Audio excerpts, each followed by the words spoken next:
ബിസ്മില്ലാഹിർ റഹ്മാനിർ റഹീം. ഇബ്രാഹിം നബിയും യൂനുസ് നബിയൊക്കെ ബന്ധപ്പെട്ട് നിന്ന ദിവസ മുഹറം 10. ചൊല്ലിക്കോളൂ ലാ ഇലാഹ ഇല്ലാ അൻത സുബ്ഹാനക ഇന്നി കുന്തു മിനൽ ളാലിമീൻ. മത്സ്യത്തിന്റെ വയറ്റിൽ നിന്ന് പുറത്ത് കടക്കണം.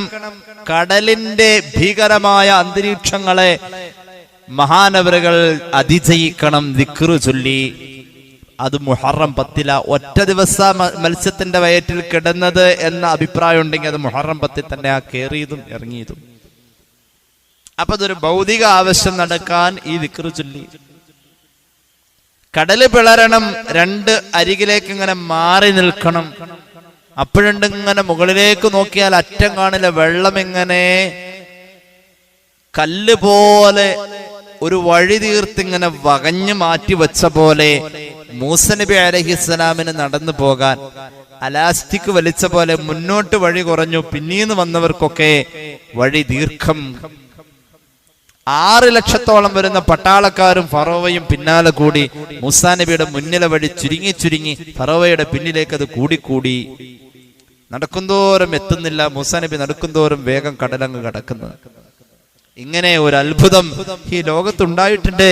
അതൊരു മുഹറം 10 ഖാല റസൂലുള്ളാഹി സ്വല്ലല്ലാഹു അലൈഹി മുഹമ്മദ് സ്വല്ലല്ലാഹു അലൈഹി വസല്ലം. ഞാൻ വിശദീകരിക്കുന്നില്ല. അതുകൊണ്ട് 10 തീർന്നില്ല. 10 ശേഷം 16 17 ഒക്കെ ശ്രേഷ്ഠത കാണുന്നുണ്ട്. വെറുതെ ആ ഒരു ദിവസത്തെ അങ്ങനെ കളഞ്ഞു പോവല്ലേ. ആ ദിവസത്തിൽ അമല് ചെയ്യണം, നോമ്പെടുക്കണം. മുഹറം 10 ഒരു 2 കിലോ ഇറച്ചി വാങ്ങി നല്ലൊരു നോമ്പ് തുറ നടത്തണം. കുട്ടികളെ സന്തോഷിപ്പിക്കണം. അന്ന് വീട്ടിൽ ദേഷ്യപ്പെടരുത്, അന്ന് വഴക്കിടരുത്, അന്ന് തർക്കുത്തരം പറയരുത്. അതൊരു നല്ല ദിവസം. അങ്ങനെ ചെയ്യരുതെന്ന് പ്രത്യേകം പറഞ്ഞിട്ടുണ്ട്. കുടുംബത്തിനോട് വിശാലത കാണിക്കണം എന്നാ പറഞ്ഞത്. കുടുംബത്തോട് സ്നേഹം കാണിക്കണം എന്നാ പറഞ്ഞത്. അന്നത്തെ പകല് നോമ്പുള്ളവരല്ലേ. നോമ്പ് എന്നതൊരു സന്തോഷ. നോമ്പൊരു സന്തോഷ. മദീനയിൽ ചെന്നപ്പോ ജൂതന്മാര് മുഴുവനും മുഹറം 10 നോമ്പെടുത്തു. റസൂലുള്ളാഹി ചോദിച്ചു, എന്തിനാ നിങ്ങൾ മുഹറം 10 നോമ്പെടുത്തത്?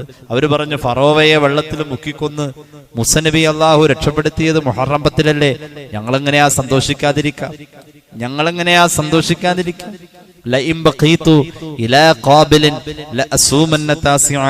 ഞാൻ അടുത്ത വർഷം ജീവിച്ചിരിപ്പുണ്ടെങ്കിൽ ഞാൻ മുഹറം 9 കൂടി നോമ്പെടുക്കുമെന്ന് സയ്യിദുനാ റസൂലുള്ളാഹി സ്വല്ലല്ലാഹു അലൈഹി വസല്ലം. 9 കൂടി നോമ്പെടുക്കുമെന്ന് പറഞ്ഞത് ജൂത സഹോദരന്മാരോട് ആരാധനയിൽ ഒരു വ്യത്യസ്തതയും ഒരു വൈരുദ്ധ്യതയും അവതരിപ്പിക്കലാണ്. അതുകൊണ്ട് മഹാന്മാരായ ഫുഖഹാ കൃത്യമായി തന്നെ പറഞ്ഞു, മുഹറം 9, 10, 11 9 എന്ന് റസൂലുള്ളാഹി പറഞ്ഞ ഉദ്ദേശം ഇതായതുകൊണ്ട് അതേ ഉദ്ദേശം 11 സാധ്യമാണ്.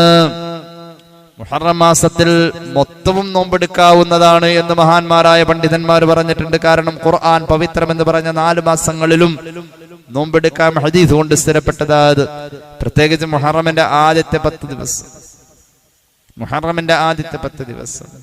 മുഹറമിന്റെ 10ാമത്തെ ദിവസം പ്രത്യേകിച്ച് മുഹറം 10 മാത്രമേ ഒരാൾ നോമ്പെടുക്കുന്നുള്ളൂ. എന്നാലും കറാഹത്ത് ഉണ്ടാവില്ല. ചില കാര്യങ്ങൾ അങ്ങനെ ഉണ്ട്.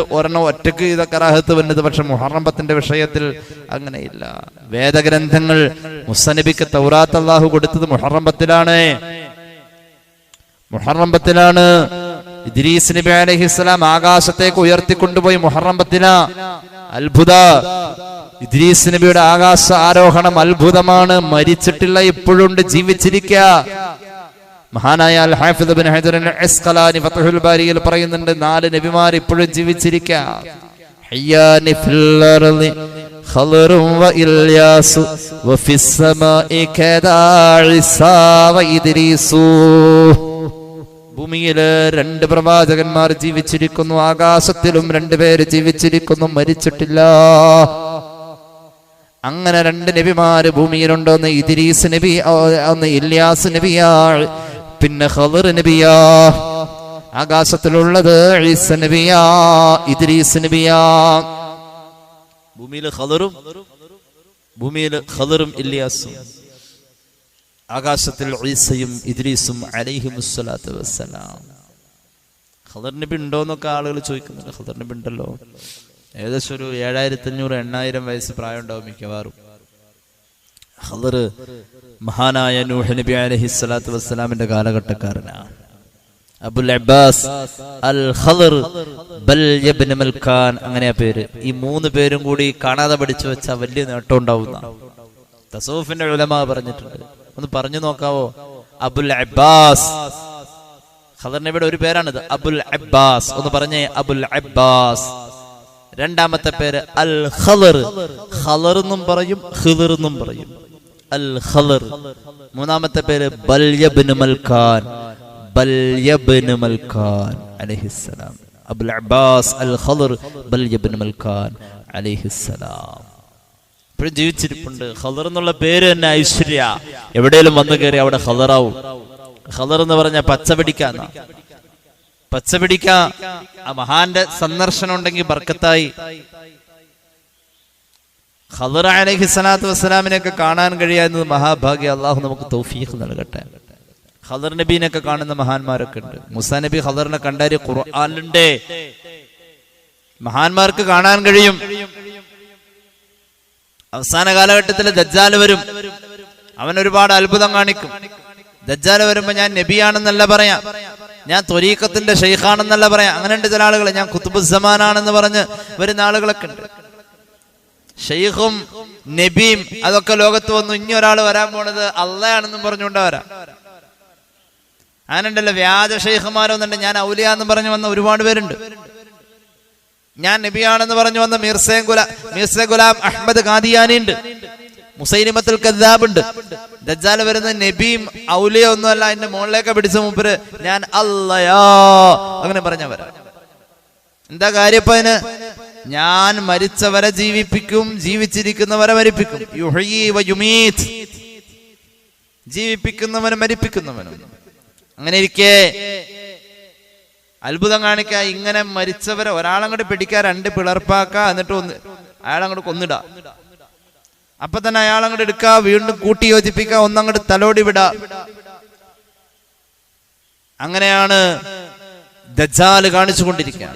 അങ്ങനെ ഇരിക്കെ ഒരാളെ പിളർപ്പാക്കാൻ കിട്ടും, പിളർപ്പാക്കും, പിളർപ്പാക്കിയിട്ട് രണ്ടാമത് കൂട്ടും. രണ്ടാമത് കൂട്ടി കഴിയുമ്പോൾ അയാൾ വീണ്ടും പുനർജീവിതത്തിലേക്ക് വരും. മൂന്നാമത് അയാളെ ഒന്നുകൂടി പിളർപ്പാക്കാൻ പറ്റുമോ എന്ന് ചോദിക്കും. അപ്പൊ ദജ്ജാൽ പറയും ഞാനൊന്ന് പിളർപ്പാക്കി നോക്കട്ടെ. പിളർപ്പാക്കാൻ നോക്കുമ്പോ മൂന്നാമത് പിളർപ്പാവൂല. ദജ്ജാലിന്റെ ശക്തി കുറയും. ദജ്ജാൽ അയാളെ വീണ്ടും ഒന്നുകൂടി പിളർത്താൻ നോക്കുമ്പോ പിളരണില്ല. ആ മനുഷ്യനാണ് അൽ ഖദർ എന്ന് മഹാന്മാരായ സുഫിയാക്കൾ പറയുന്നുണ്ട്. അത്രത്തോളം ഭൂമിയിൽ നിറഞ്ഞു നിൽക്കുന്ന ഖദർ മഹാനായ ഈസാ നബിയുടെയും ഇമാം മഹ്ദിയുടെയും കൂടെ സഹായമായി ഉണ്ടാകുന്ന ഖദർ. അതുപോലെ തന്നെ ഇദ്രീസ് നബി ആകാശത്തിൽ അത്ഭുതമാണ്, ഇബാദത്തായി ഇപ്പോഴും. ഇദ്രീസ് നബിക്ക് ആ പദവി കിട്ടിയത് മുഹറം 10 ആകാശത്തിൽ ഉയർത്തപ്പെട്ട് മഹാനവറുകൾ 4 ആകാശത്തിലുണ്ടെന്നാ പറയുന്നത്. മഹാനവറുകൾ അവിടെയുണ്ടേ. മഹാനവറുകൾക്ക് അല്ലാഹു ആ മഹത്തായ പദവി നൽകിയത് മുഹറം 10. മഹാനായ യൂസുഫ് നബിക്ക് ജയിൽ മോചനം കിട്ടിയത് മുഹറം 10. 5 കൊല്ലം ജയിലിൽ കിടന്നു. അപ്പോഴുണ്ട് ഒരു സ്വപ്നം കാണാണ്. കൂടെയുള്ള ആള് സ്വപ്നത്തിൽ പറയുന്നു ഇന്നാലിന്ന കാര്യങ്ങൾ വ്യാഖ്യാനം പറഞ്ഞു കൊടുത്തു. സ്വപ്നം വ്യാഖ്യാനിച്ച പോലെ പുലർന്നു. കൊട്ടാരത്തിലേക്ക് ജോലി കിട്ടിയ ആ സ്വപ്നം കണ്ട ആള് പോകുമ്പോ പറഞ്ഞു ഉദ്കുർനി ഇൻദ റബ്ബിക, അവിടെ ചെല്ലുമ്പോ എന്നെ മറക്കണ്ട, എന്നെ ഓർത്തോളണം. എന്റെ കാര്യം നിന്റെ യജമാനനായ രാജാവിനോട് പറഞ്ഞിട്ട് എന്റെ ജയിൽ മോചനം നീ നേടിത്തരണേ. യൂസുഫ് നബി ആ ജയിൽ പുള്ളിയോടത് പറയാൻ പാടില്ലായിരുന്നു. മഹാനവറുകളുടെ പദവി വെച്ച് അങ്ങനെയുള്ളവരോടൊന്നും അത് പറയാൻ പാടില്ല. അദ്ദേഹത്തിന്റെ മഹാനവറുകളുടെ ആ റേഞ്ച് മഹാനവറുകൾ ഒരു നിമിഷം മറന്നു. അപ്പോഴാണ് പറഞ്ഞത് ഉദ്കുർനി ഇൻദ റബ്ബിക, നിന്റെ യജമാനന്റെ അടുത്തിൽ തന്നെ ഓർക്കണേ. അപ്പൊ ഈ സംഭവം നടക്കുന്നത് ജയിലിൽ കിടന്ന 5-ാം കൊല്ലത്തിലാണ്. ഉദ്കുർനി ഇൻദ റബ്ബിക ഒന്ന് വിരല് മടക്കി എണ്ണി നോക്കിയാ 12 അക്ഷരമുണ്ട്. നീ യാ ഉണ്ട് നീ ദ റ ബി ക 12 അക്ഷരമാണ്. 12 അക്ഷരം എന്നത് 12 വർഷമാണ്. യൂസുഫ് നബീനെ ജയിലിൽ 7 കൊല്ലവും കൂടി കിടന്നേ പറ്റൂ. അള്ളാഹുവിന്റെ തീരുമാനമതാ. മഹാനായ ജിബ്രീൽ അലൈഹിസ്സലാം അള്ളാഹുവിന്റെ ശകാരം വന്നതിന്റെ അറിവ് എത്തിച്ചു കൊടുത്തു, വഴി അറിയിച്ചു കൊടുത്തു. യൂസുഫ് നബി കരഞ്ഞു. അള്ളാഹുവേ പറ്റിപ്പോയി അല്ലാഹ്, ഞാൻ പറയാൻ പാടില്ലായിരുന്നു, അത് ഞാൻ നിന്നോട് പറഞ്ഞാൽ മതിയായിരുന്നല്ലോ. മുജാഹിദ് പറയും പോലുള്ള പറച്ചിലല്ല കേട്ടത്. മഹാന്മാരായ അമ്പിയാക്കൾ അവര് മറ്റുള്ളവർ ചെയ്യുന്ന നല്ലതെന്ന് പറയാവുന്നത് മിക്കവാറും അമ്പിയാക്കൾക്ക് നല്ലതല്ല. അങ്ങനെയുണ്ട്. ഹസനാത്തുൽ അബ്റാരി സയ്യിആത്തുൽ മുഖറബീൻ എന്നാണ് തത്വം. നമുക്കൊക്കെ ചിലത് നല്ലതെന്ന് തോന്നും, പക്ഷേ അത് പടച്ചവനോട് കൂടുതൽ അടുത്ത ആളുകൾക്ക് നല്ലതല്ല, അവർക്ക് തെറ്റായ സംഭവിക്കാം. യൂസുഫ് നബിയുടെ റേഞ്ചില് ആ ജയിൽ പുള്ളി അയാളുടെ അടുത്ത് പറയേണ്ട കാര്യമൊന്നുമില്ല. ഇത് നബിയല്ലേ, നബിയുടെ ഒരു റേഞ്ചിൽ നിന്ന് സംസാരിച്ച് ആ പദവി മറന്നു. 12 കൊല്ലം പിന്നെ ജയിലിൽ വാസം പൂർണ്ണമായി. അത് കഴിഞ്ഞ് പുറത്തു വരാൻ വേണ്ടി അള്ളാഹു നിശ്ചയിച്ചത് മുഹറം 10. യൂസുഫ് നബി പുറത്തു വന്നത് മുഹറം 10. ഞാൻ വിശദീകരിക്കുന്നില്ല, അവസാനിപ്പിക്കട്ടെ. മുഹറം 10 കുറിച്ച് ഒരുപാട് കേട്ടല്ലോ. ആ ദിവസത്തെ ആദരിച്ചാൽ അള്ളാഹു ഹിദായത്ത് നൽകും. ഒരു സംഭവം പറയാം. സയ്യിദുൽ ബക്കരി കുറിക്കുകയാണ്, ഒരു ഫഖീറായ മനുഷ്യൻ ജീവിച്ചിരുന്നു. ആ ഫഖീറായ മനുഷ്യനും കുടുംബവും നല്ല ഇസ്ലാമികമായ ജീവിതമാണ്. ഒരൊറ്റ സുന്നത്ത് നോമ്പും അവർ കളയൂല. മുഹറം 10 വന്നാൽ പ്രത്യേകിച്ച് ഒരു വർഷം ആ ഫഖീറായ മനുഷ്യൻ മുഹറം 10 നോമ്പെടുക്കാൻ നേരം, കൊച്ചുമക്കളുള്ള വീടാണ്. അദ്ദേഹവും അദ്ദേഹത്തിന്റെ ഭാര്യ, മക്കള്, ചെറിയ മക്കള് എല്ലാവരും ആ മുഹറം 10 അന്നത്തെ സുന്നത്ത് നോമ്പെടുത്തു. കുടുംബം പട്ടിണിയാണ്. ഫഖീറായ മനുഷ്യൻ റോട്ടിലേക്ക് ഇറങ്ങി. فأصبح هو وعياله صياما ولم يكن عندهم شيء. അവർക്ക് വൈകുന്നേരം നോമ്പ് തുറക്കാൻ ഒന്നുമേ ഇല്ല, പട്ടിണിയാ. ആ മനുഷ്യൻ രാവിലെ തന്നെ ഇറങ്ങി. فخرج يطوف على شيء يفطرون عليه. നോമ്പ് തുറക്കാൻ നോമ്പിൽ വായക്ക് വന്നിരിക്കുന്ന ചവർപ്പിൽ ഒരു ഈത്തപ്പഴത്തിന്റെ കഷ്ണം കൊണ്ടും മധുരം നുകർന്നൊന്ന് നോമ്പ് തുറക്കാൻ. കുഞ്ഞു മക്കളുള്ളതല്ലേ, എന്തെങ്കിലും എവിടെന്നെങ്കിലും കിട്ടുമോ എന്നറിയാൻ വേണ്ടി പുറത്തേക്കിറങ്ങി. ഫലമജിദ് ഷൈആ. ഒന്നും കിട്ടിയില്ല, ആരും ഒന്നും കൊടുത്തില്ല, ഒന്നും കിട്ടിയില്ല. അങ്ങനെ ഇരിക്കെ മഹാനായ ആ സൂഫിയായ മനുഷ്യൻ സിർഫ് പട്ടണത്തിലേക്ക് പോയി. അവിടെ ചെന്നപ്പോ റജുലൻ മുസ്ലിമാ, കാഴ്ചയില് നല്ല ഇസ്ലാമിക രൂപമുള്ള തൊപ്പി വെച്ച, താടി വെച്ച, നിസ്കാരത്തഴമ്പുള്ള നല്ലൊരു മുസ്ലിമായ മനുഷ്യനെ കണ്ടു. അയാളാവട്ടെ ഒരു കച്ചവടക്കാരനാണ്, വലിയ പണക്കാരനാ. മൂപ്പരുടെ ബിസിനസ് സ്വർണമാണ്. സ്വർണവും വെള്ളിയൊക്കെ വിൽക്കുന്ന ഒരു വലിയ കച്ചവടക്കാരനെ കണ്ടത്. അന്ന് ജ്വല്ലറിയുടെ ഇന്ന് കാണുന്ന സെറ്റപ്പ് ഒന്നുമില്ല. ഇദ്ദേഹം ആ സ്വർണം വിൽക്കാൻ റോഡരികിൽ നിരത്തി വെക്കാൻ തീരുമാനിച്ചു. ആ മനുഷ്യൻ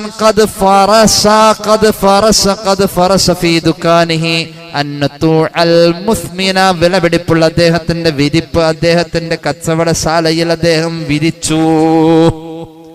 എന്നിട്ടോ സ്വർണവും വെള്ളിയും കൂമ്പാരം കെറ്റി, ആ വിലപിടിപ്പുള്ള വിരിപ്പ് നിറച്ച് കൂമ്പാരം കെറ്റി. നല്ല പണക്കാരനാ, അപ്പൊ എനിക്ക് എന്തേലും തന്നാൽ അദ്ദേഹത്തിനൊരു കുറവുണ്ടാവൂല, വലിയ പണക്കാരനല്ലേ. ഈ ഫഖീറായ മനുഷ്യനാ സ്വർണ വ്യാപാരിയായ മുസ്ലിമിന്റെ മുന്നിലേക്ക് ചെന്നു. വസല്ലമ അലൈഹി, നല്ലോണം സലാം പറഞ്ഞു. സലാം അതിലും നന്നായിട്ട് മടക്കി.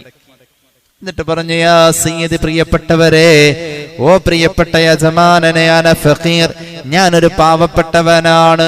ലഅല്ല അൻ തുഖ്രിളനി ദിർഹമൻ വാഹിദാ, എനിക്കൊരു ദിർഹം കടം തരുമോ? വെറുതെ വേണ്ട, കടം തരുമോ?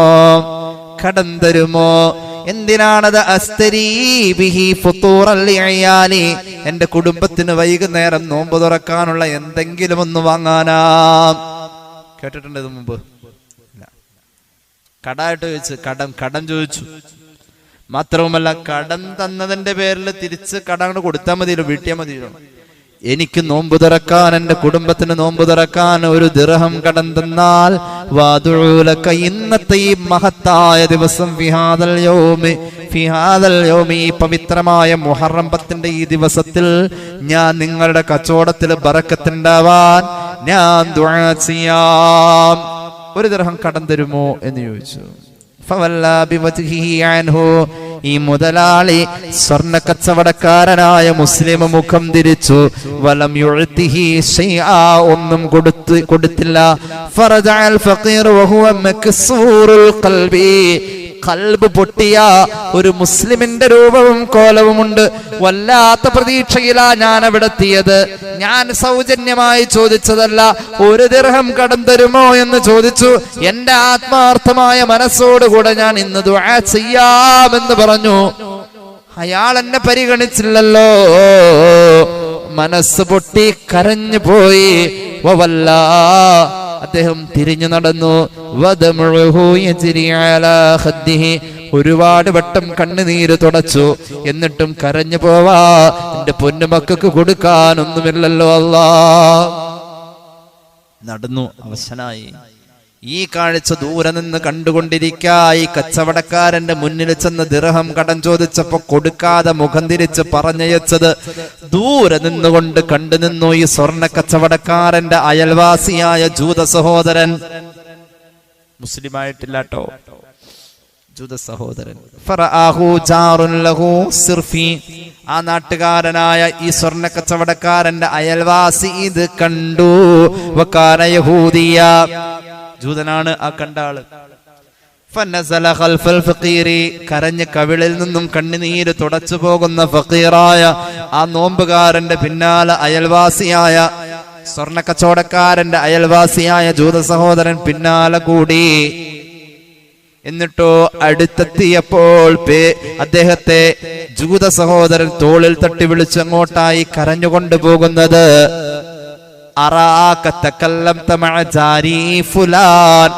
ആ സ്വർണ്ണ കച്ചവടക്കാരന്റെ അടുത്ത് പോയത് ഞാൻ പൂർണ്ണമായും കണ്ടിരുന്നു. ആ സ്വർണ്ണ കച്ചവടക്കാരനായ മുസ്ലിമായ സഹോദരൻ എന്റെ ഏറ്റവും അടുത്ത അയൽവാസി, എന്റെ തൊട്ടപ്പുറത്തെ വീട്ടിൽ താമസിക്കുന്ന ആളാ. അദ്ദേഹത്തിന്റെ അടുത്ത് പോയി ചോദിച്ചില്ലേ? എന്നിട്ടോ അദ്ദേഹം അങ്ങയെ നിരാശനാക്കി മടക്കി അയച്ചില്ല. എന്താ സംഭവം എന്ന് പറയോ?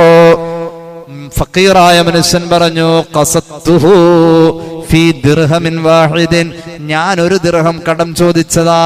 കടം വാങ്ങിയ ദിർഹം കൊണ്ട് എന്റെ കുടുംബത്തിന് നോമ്പ് തുറക്കുള്ള സാധനം വാങ്ങാനാ കൊച്ചുമക്കളും നോമ്പെടുത്തിരിക്കായിന്ന്.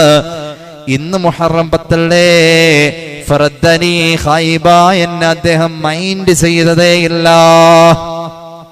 അപ്പോഴുണ്ട് ഞാൻ അദ്ദേഹത്തോട് പറഞ്ഞു, എനിക്ക് നിങ്ങൾ കടം തന്നതിന്റെ പേരിലും ഞാൻ നിങ്ങൾക്ക് ഇന്നത്തെ ഈ അനുഗ്രഹീതമായ ദിവസത്തിൽ ഞാൻ നിങ്ങൾക്ക് ദുആരക്കാം, എന്റെ കുടുംബം ദുആരക്കും, കടം തരണേ.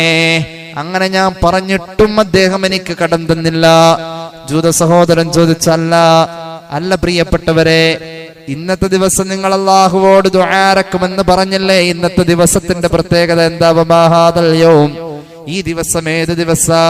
ആ ഫഖീറായ പാവപ്പെട്ടവൻ പറഞ്ഞു, ഹാദാ യൗമു ആശുറാ, ഇന്ന് മുഹറം 10, ഇന്ന് മുഹറം 10.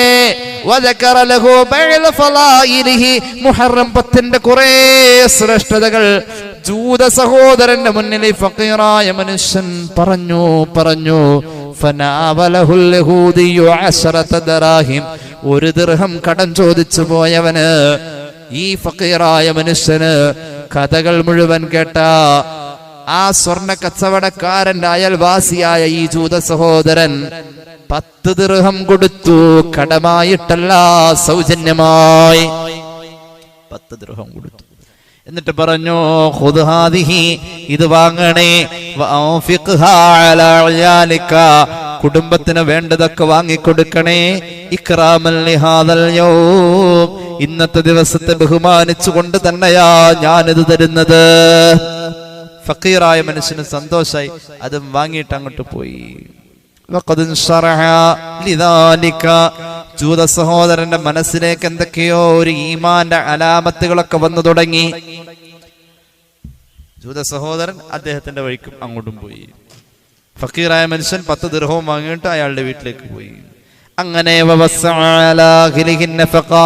പഠിച്ചു വെച്ചോ, മുഹറം 10 അന്ന് കുടുംബത്തിന് നല്ല ഭക്ഷണം ഒരുക്കല് പ്രത്യേക സുന്നത്താ. ഈ ഫക്കീറായ മനുഷ്യൻ ആ സുന്നത്തിന് വേണ്ടി നോമ്പുതുറ സുഭിക്ഷമാക്കി നല്ല ഭക്ഷണം കൊടുത്തു. ഭക്ഷണം സൽക്കാരവും നോമ്പുതുറയൊക്കെ കഴിഞ്ഞിട്ട് ഫലമ്മാ കാനല്ലയിൽ, രാത്രി ഉറങ്ങിയപ്പോൾ ഫക്കീറായ മനുഷ്യൻ കുറെ ദിവസം എത്തി ഭക്ഷണം കഴിച്ചതിന്റെ വിശപ്പടക്കിയ സുഖമായ ഉറക്കം കിട്ടി. ദിർഹം ചോദിച്ചു ചെന്നപ്പോ കടം കൊടുക്കാതെ ആട്ടിപ്പറഞ്ഞയച്ച മുസ്ലിമായ മനുഷ്യനും ഈ രാത്രിയിൽ അയാളുടെ വീട്ടിൽ ഉറങ്ങാണ്. പക്ഷെ ഉറക്കം കിട്ടണില്ല. ആ സ്വർണ്ണ കച്ചവടക്കാരന് ഉറക്കം കിട്ടുന്നില്ല. അയാൾ ഇങ്ങനെ കണാന്നിങ്ങനെ സ്വപ്നം കണ്ടുകൊണ്ട് കിടക്കാം. അങ്ങനെ ഇരിക്കെ പതുക്കെ ഒരു മയക്കം കിട്ടി. അതിൻ്റെ അകത്ത് അയാൾ കണ്ട സ്വപ്നം പേടിപ്പെടുത്തുന്ന സ്വപ്നമാണ്. ആര്? ഫക്കീറായ മനുഷ്യൻ ദിർഹം ചോദിച്ചു ചെന്നപ്പോ തരൂല എന്ന് പറഞ്ഞ് ആട്ടി ഓടിച്ച ആ മുസ്ലിമായ കച്ചവടക്കാരൻ ആ രാത്രി അയാൾ സ്വപ്നം കാണാണ്. പേടിപ്പെടുത്തുന്ന സ്വപ്നം.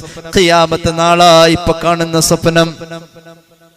ആ ഖിയാമത്ത് നാൾ ഇങ്ങനെ സംഭവിച്ചു കൊണ്ടിരിക്കുക. ശക്തമായ ദാഹം, ശക്തമായ അടങ്ങേറുകൾ, ഖിയാമത്ത് സംഭവിക്കുക, വിയർക്കാണ്. സ്വപ്നം കാണാണ്. സ്വപ്നത്തില് സ്വർണ്ണ കച്ചവടക്കാരൻ ഖിയാമത്ത് നാളിന്റെ ഭയവിഹുലമായ അവസ്ഥയിൽ കിടന്ന് ഞെരിപിരി കൊള്ള. അപ്പോഴുണ്ട് അയാളുടെ സ്വപ്നത്തിൽ അതാ കണ്ടുകൊണ്ടിരിക്കുമ്പോൾ അദ്ദേഹം കാണാണ് ഒരു പളുങ്ക് കൊട്ടാരം, വെളുത്ത മുത്തിന്റെ രത്നത്തിന്റെ ഒരു കൊട്ടാരം കാണാണ്. അതിന്റെ വാതിലുകൾ മാണിക്യമാ, ചുവന്ന മാണിക്യമാ.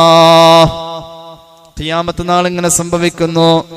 അതിന്റെ ഭയവിഹുലമായ അവസ്ഥയിൽ ഇടങ്ങേറുകൾ,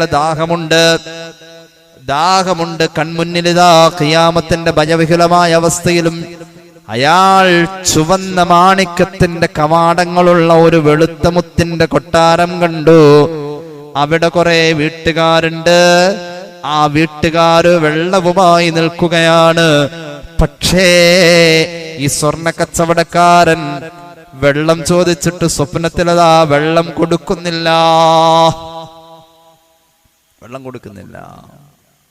അപ്പൊ ചോദിച്ചതെന്താ? ഈ ഖിയാമത്ത് നാളിന്റെ ഭയവിഹുലമായ അവസ്ഥയിൽ ഒരാൾ കിടന്ന് വയർക്കുമ്പോ കുടിക്കാനുള്ള വെള്ളവും കൈ പിടിച്ചിട്ട് നിങ്ങളെന്താ വീട്ടുകാരെ ഞാൻ വെള്ളം ചോദിച്ചിട്ട് വെള്ളം തരാത്തത്? അപ്പൊ അവര് പറഞ്ഞു, ഞങ്ങൾ ഈ വീട്ടുകാരല്ല, ഞങ്ങൾ ഈ വീടിന്റെ ഈ കൊട്ടാരത്തിന്റെ കാവൽക്കാരാണ്. ഈ കൊട്ടാരം ഇന്നലെ വരെ നിന്റേതായിരുന്നു. ഈ കൊട്ടാരം ഇന്നലെ വരെ നിന്റേതായിരുന്നു.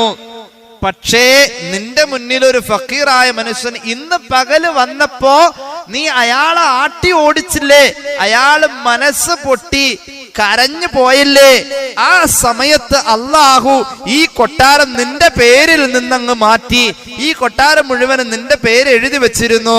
മുഹിയസ്മുക, നിന്റെ പേര് ഇതിൽ നിന്നും അള്ളാഹു മാച്ച് കളഞ്ഞു. എന്നിട്ട് ഇന്ന് മുതൽ ഈ കൊട്ടാരം നിന്റെ അയൽവാസിയായ ജൂതന്റെ പേർക്ക് അള്ളാഹു എഴുതി കൊടുത്തു. അതുകൊണ്ട് നിന്റെ കൊട്ടാരാണെങ്കിൽ നിനക്ക് വെള്ളം തരുള്ളൂ. ഇത് നിന്റെ കൊട്ടാരല്ല, നിനക്ക് ഇവിടുന്ന് വെള്ളമില്ല. അപ്പൊ ജൂതനായ സഹോദരന് കൊട്ടാരം എഴുതി കൊടുക്കാൻ കാരണമുണ്ടോ? നീ അതും കൂടി അറിഞ്ഞോ? ജൂത സഹോദരൻ 10 ദിർഹമിന് ഈ കൊട്ടാരം അങ്ങോട്ട് വാങ്ങി. നീ അതിന് 1 ദിർഹം വിലയാ അള്ളാഹു നിന്റെ മുന്നിൽ വെച്ചത്. 10 ദിർഹമിന് ജൂത സഹോദരൻ നിന്റെ അയൽവാസി ഈ കൊട്ടാരം ഇന്ന് പകല് വാങ്ങി. ഫക്കീറായ മനുഷ്യനാ ആ 10 ദിർഹം കൊടുത്തത്. അതുകൊണ്ട് നിനക്കിവിടെ വെള്ളമില്ല. ഈ മുസ്ലിമായ സ്വർണ്ണ കച്ചവടക്കാരൻ ഉറക്കത്തിൽ നിന്നും ചാടി എണീറ്റു. പിന്നെ നേരം വെളുപ്പിച്ചത് ഒരു പ്രകാരം. അയാള് നേരം വെളുക്കണവരെ പറഞ്ഞുകൊണ്ടിരുന്നു, ബിൽ വൈലി വസ്സുബൂർ, പടച്ചോനെ, എന്തോ ഒരു നാശം, എന്തോ ഒരു കഷ്ടം, പറ്റിപ്പോയി അല്ലാ, എനിക്ക് അബദ്ധം പറ്റി അല്ലാ. നേരം വെളുപ്പിച്ചു. സുബഹി കഴിഞ്ഞ ഉടനെ അയൽവക്കത്തെ ജൂതന്റെ വീട്ടിലേക്ക് ചെന്നു. എന്നിട്ട് പറഞ്ഞു, അൻതജാരി, എടോ പ്രിയപ്പെട്ട ജൂത സഹോദര, നീ എന്റെ അയൽവാസിയല്ലേ? വലി അലൈക ഹഖ്, ഞാൻ നിനക്ക് ഒരുപാട് ഹക്ക് ചെയ്തു തരണം, നീ എനിക്കും ഒരുപാട് ഹക്ക് ചെയ്തു തരേണ്ടതാ. ഇപ്പൊ ഞാൻ വന്നത് വലി ഹാജത്തുൻ ഇലൈക്, നീ എനിക്കൊരു സഹായം ചെയ്യണം, അതിനു വേണ്ടിയാ ഞാൻ വന്നത്. ജൂത സഹോദരൻ ചോദിച്ചു, വമാഹിയ, ഞാൻ എന്തുട്ട് സഹായ നിനക്ക് ചെയ്യേണ്ടത്? വേറൊന്നുമല്ല, തബീഉനി സവാബൽ അശറതി ദറാഹിം, 10 ദിർഹം നീ ഇന്നലെ കൊടുത്തത് എനിക്ക് ഇന്ന് അതിന്റെ കൂലി വിൽക്കുമോ എന്ന് ചോദിച്ചു.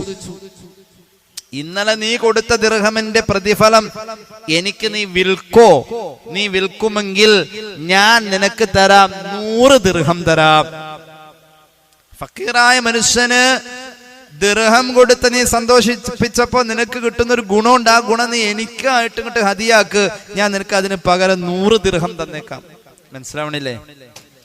അപ്പോ അയാള് പറഞ്ഞു, ജൂതൻ പറഞ്ഞു, വല്ലാഹി വലാ ബിമിഅതി അൽഫി ദീനാർ, 100 ദിർഹമല്ല, ദിർഹമിനേക്കാളും മൂല്യം കൂടുതൽ ദീനാറിനാണ്. അന്നത്തെ കാലത്തെ ആ കണക്കനുസരിച്ച് ദിർഹം കൂട്ടാ വെള്ളിയില, ദീനാറ് കൂട്ടാ സ്വർണത്തില. 100 ദിർഹം നീ എനിക്ക് പകരം തരാം എന്നതല്ല, 100ന് പകരം നീ 100 ദിർഹമല്ല 1,00,000 ദീനാറ് തന്നാലും ഞാൻ നിനക്ക് തരൂല. 100 ദിർഹം നീ എനിക്ക് തരാന്ന് പറഞ്ഞു, 100 അല്ല 1,00,000 ദീനാറാണ് തന്നാൽ പോലും ഞാനത് തരൂല. വലൗ തലബത തദ്ഖുല മിൻ ബാബിൽ ഖസ്രി അല്ലദീ റഅയ്തഹു അൽബാരിഹ ലമ്മാ മക്കൻതുക, ഞാൻ നിനക്ക് ആ പ്രതിഫലം വിൽക്കുകയുമില്ല. അതോടൊപ്പം ഇന്നലെ രാത്രി നീ കണ്ട കൊട്ടാരമുണ്ടല്ലോ, നിന്റെ സ്വപ്നത്തിൽ നീ കണ്ട കൊട്ടാരമുണ്ടല്ലോ, ആ കൊട്ടാരത്തിന്റെ വാതിൽക്കൽ കൂടി ഒന്നകത്ത് കടന്നോട്ടെ എന്ന് അയൽവാസി എന്ന ബന്ധത്താൽ എന്നോട് ചോദിച്ചു വന്നാൽ നാളെ അള്ളാഹുവിന്റെ സ്വർഗത്തിൽ വെച്ച് ഞാൻ ആ കൊട്ടാരത്തിലേക്ക് നിന്നെ കയറ്റുകയുമില്ല. അപ്പൊ ഈ സ്വർണ്ണ കച്ചവടക്കാരൻ ഞെട്ടിപ്പോയി. അയാൾ ചോദിച്ചു വമൻ കശഫ ലക മിൻ ഹാദ സിറിൽ മസൂൻ, സ്വപ്നം നിന്റെ മുന്നിൽ പറയാതെ ഞാൻ ഈ 10 ദിർഹമിന്റെ കൂലിയെ വില കൊടുത്ത് വാങ്ങാൻ ഇവിടെ വന്നത്, എനിക്ക് മാത്രം കാണിക്കപ്പെട്ട ആ സ്വപ്നം എങ്ങനെയാ നീ അറിഞ്ഞത്? നീ എങ്ങനെയാ എന്റെ സ്വപ്നത്തെ കുറിച്ച് അറിഞ്ഞത് എന്ന് ചോദിച്ചപ്പോ ഈ ജൂത സഹോദരൻ പറഞ്ഞു, എടോ ആ സ്വപ്നം എന്നെയും അള്ളാഹു കാണിച്ചു, കൊട്ടാരം എനിക്കാണ് എന്ന് പറഞ്ഞിട്ടാ കാണിച്ചത്, അത് നിന്റെ പേരിൽ നിന്ന് മാറ്റി എന്നും പറഞ്ഞാ കാണിച്ചത്. അവിടെ വെള്ളം കുടിക്കാൻ എനിക്ക് കിട്ടുകയും ചെയ്തു. ഞാൻ കണ്ടു ഇന്നലെ രാത്രി ഇതേ സ്വപ്നം. നിനക്ക് സ്വപ്നത്തിൽ വെള്ളം കിട്ടിയില്ലെങ്കിൽ എനിക്ക് ആ സ്വപ്നത്തിൽ വെള്ളം തന്നു. നിന്റെ പേരിൽ നിന്ന് എന്റെ പേരിലേക്ക് കൊട്ടാരം മാറ്റിയിട്ട് അതിൽ എന്റെ പേര് എഴുതി വെച്ചതാ ഞാൻ കണ്ടത്. ഞാൻ ഖിയാമത്ത് കണ്ട സ്വപ്നം, ഖിയാമത്തിനെ കണ്ട സ്വപ്നം. ആ സ്വപ്നത്തിൽ എനിക്ക് ദാഹം വന്നപ്പോ ആ കൊട്ടാരത്തിൽ നിന്ന് എനിക്ക് കുടിക്കാൻ തന്നു. ഇതെന്റെ കൊട്ടാരാണെന്ന് പറയുകയും ചെയ്തു. നേരം വെളുത്ത് നീ വരുമ്പോ ആ കൊട്ടാരത്തിൽ നാളെ സ്വർഗത്തിൽ വരുമ്പോ നിന്നെ കയറ്റുകയില്ല എന്ന് പറഞ്ഞേക്കും എന്നോട് പറഞ്ഞിട്ടുണ്ട്. ആണ് ഞാനിങ്ങനെ പറഞ്ഞത്. എന്നെ ഇത് കാണിച്ചത് അല്ലാഹയാടാ. ഞാൻ നേരം വെളുത്ത സുബഹി മുതൽ അശ്ഹദു അല്ലാ ഇലാഹ ഇല്ലല്ലാഹു വഹ്ദഹു ലാ ശരീക ലഹു വ അശ്ഹദു അന്ന മുഹമ്മദൻ അബ്ദുഹു വ റസൂലുഹു. ഞാൻ നേരം വെളുത്തപ്പോ മുതൽ മുസ്ലിമാ. മുഹറം 10 ആദരിച്ചു. മുഹറം 10 ഒരു ഫഖീറായ മനുഷ്യന് സദഖ കൊടുത്തു. മുഹറം 10 സദഖ കൊടുത്താൽ ആദം സന്തതികളിലെ സ്വാലിഹീങ്ങൾക്ക് മുഴുവനും സദഖ കൊടുത്ത കൂലിയാ. മുഹറം 10 ഏതെങ്കിലും ഒരാളെ വിശപ്പടക്കിയാൽ, ഏതെങ്കിലും ഒരാൾക്കൊരു സമ്മാനം കൊടുത്താൽ, നമ്മുടെ മുന്നിൽ നമ്മുടെ മരണം വരെ ചോദിച്ചു വരാൻ സാധ്യതയുള്ള ആളുകൾ എത്രയോ അവർക്ക് മുഴുവൻ കൊടുത്ത കൂലിയാ. കേട്ടോളൂ, സയ്യിദുൽ ബക്കരി പറയാൻ, ഒരു ജൂതനായിട്ട് പോലും അയാൾ അദ്ദേഹത്തിന്റെ ഹൃദയത്തിലേക്ക് ഈമാന്റെ വെളിച്ചം കിട്ടാൻ കാരണമായ മുഹറം 10 അന്നത്തെ ആ സംഭവത്തിൽ ജൂതന് പോലും ഹിദായത്ത് കിട്ടിയെങ്കിൽ മുഹറം 10ന്റെ മഹത്വത്തെ അറിയുന്ന മനുഷ്യന് അല്ലാഹു എത്ര കൊടുക്കുമേ ആലോചിച്ചാൽ ഒരു പിടിയുമില്ല. അല്ലാഹു നമുക്ക് നസീബാക്കട്ടെ. പടച്ച തമ്പുരാൻ നമുക്ക് തൗഫീഖ് നൽകട്ടെ. ബിഫളിനി സല്ലല്ലാഹു മുഹമ്മദ് സല്ലല്ലാഹു അലൈഹി വസല്ലം സല്ലല്ലാഹു അലാ മുഹമ്മദ് സല്ലല്ലാഹു അലൈഹി വസല്ലമ അല്ലാഹുമ്മ സല്ലി അലാ മുഹമ്മദ് അൽഹംദുലില്ലാഹി റബ്ബിൽ ആലമീൻ അല്ലാഹുമ്മ സല്ലി അലാ സയ്യിദിനാ മുഹമ്മദിൻ വഅലാ ആലി സയ്യിദിനാ വമൗലാനാ മുഹമ്മദ്. അല്ലാഹുവേ സ്വീകരിക്കണേ തമ്പുരാനെ, പാപങ്ങൾ പൊറുക്കണേ അല്ലാ, രോഗങ്ങൾ ശിഫയാക്കണേ അല്ലാ, അറിഞ്ഞു ചെയ്ത അറിയാതെ ചെയ്ത രഹസ്യമായി സംഭവിച്ച പരസ്യമായി സംഭവിച്ച എല്ലാ തെറ്റുകുറ്റങ്ങളും മാപ്പാക്കണേ അല്ലാ. ഞങ്ങളെ സഹായിക്കുന്നവരെ നീ സഹായിക്കുക അല്ലാ. ഈ മജ്ലിസിൽ റബ്ബേ എത്തിയ സഹോദരങ്ങൾ സഹോദരിമാർക്ക് ആഫിയത്ത് കൊടുക്കണേ അല്ലാ.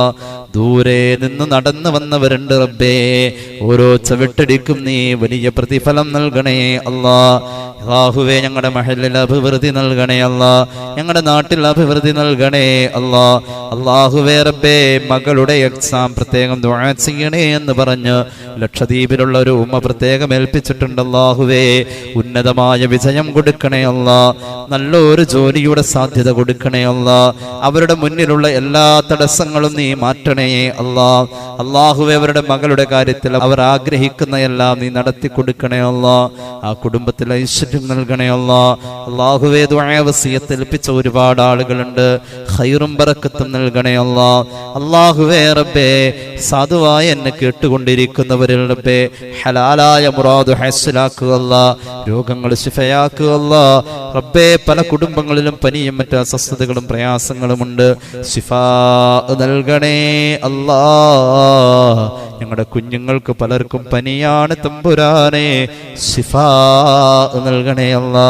അല്ലാഹുവേ ഞങ്ങളുടെ ആഖിബത്ത് നന്നാക്കുക അല്ലാ. മരണപ്പെട്ട പലരുടെയും ആണ്ട് ദിവസങ്ങളാണ്, പരിപൂർണ മഗ്ഫിറത്ത് നൽകണേ അല്ലാ. اللهم ربنا آتنا في الدنيا حسنة في الآخرة حسنة وقنا عذاب النار آمين برحمتك يا أرحم الراحمين. السلام عليكم ورحمة الله وبركاته.